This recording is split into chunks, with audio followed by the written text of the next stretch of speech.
25. Jaz povem trditev, vi pa zapišete, ali ta trditev drži ali pa ne drži. Začnimo s prvo. Slovensko staro ime za april je Mali Traven. Drži ali ne drži?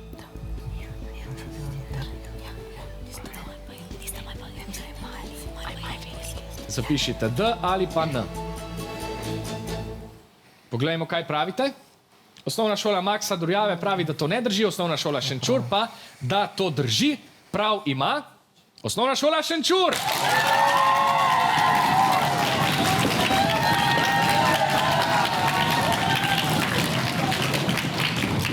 Druga trditev.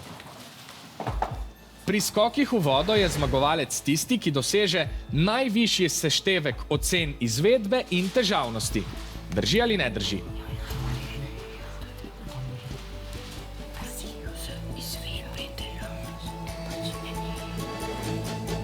Kako ste razmišljali tokrat? Obe ekipi pravita, da to drži in obe ekipi imata prav. 5 točk. Ste si priborili? Svoj rezultat pa lahko povečate za še 5 točk z naslednjo trditvijo. Človek ima samo v zapestju več kot 30 kosti. Drži ali ne drži?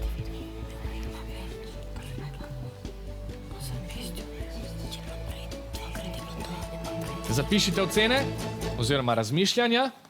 Ocene boste zapisovali na koncu. Rumena ekipa pravi, da to drži, vijolična pa, da to ne drži. Človek ima v zapestju 8 kosti, torej ta trditev ne drži. Pravilno je odgovorila osnovna šola Šenčur.